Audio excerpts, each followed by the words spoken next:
नमस्कार मित्रांनो, स्टार प्रवाहावर 18 जुलैपासून सुरू होते नवी कोरी मालिका पुण्या राज्याची तुगर आणि डोंगरवाडीसारख्या छोट्याशा खेडेगावात राहणाऱ्या मात्र मोठी स्वप्न पाहणाऱ्या गुंजाची ही गोष्ट या मालिकेतून आपल्याला पाहायला मिळणार आहे।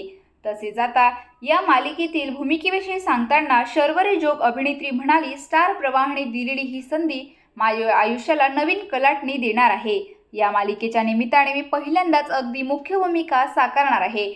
गुंजाबद्दल सांगायचे झाले तर ती अतिशय खेळकर, निखळ आणि आत्मविश्वासू असे पात्र आहे।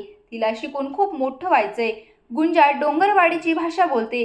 तिचे काही असे खास शब्द आहेत की मी मूळची कोल्हापूरची असल्याने गुंजाची भाषा आत्मसात करण्याचा लवकरच प्रयत्न करते आहे। गुंजाचा लुकही अगदी वेगळा आहे। मी पाण्यातही शूट केलेला आहे आणि 60 फूट उंच टाकीवरही। सायकल चालवायलाही मी नव्याने शिकले आहे। त्यामुळे गुंजा या पात्राने मला खऱ्या अर्थाने समृद्ध केलंय असं म्हणावं लागेल, असं आता त्या अभिनेत्रीने एक पोस्ट शेअर करत सांगितलेलं आहे। तसेच आता लोकप्रिय अभिनेत्री शर्वरी सोबत आपल्याला लोकप्रिय अभिनेता हर्ष सुद्धा पाहायला मिळणार आहे। दुर्वा या मालिकेतून सर्वांच्या पसंतीस उतरलेला केशव आता पुन्हा एकदा आपल्याला पाहता येणार आहे। या दोघांची नवीन जोडी तुम्हाला कशी वाटली मला कमेंट बॉक्समध्ये नक्की कळवा। धन्यवाद।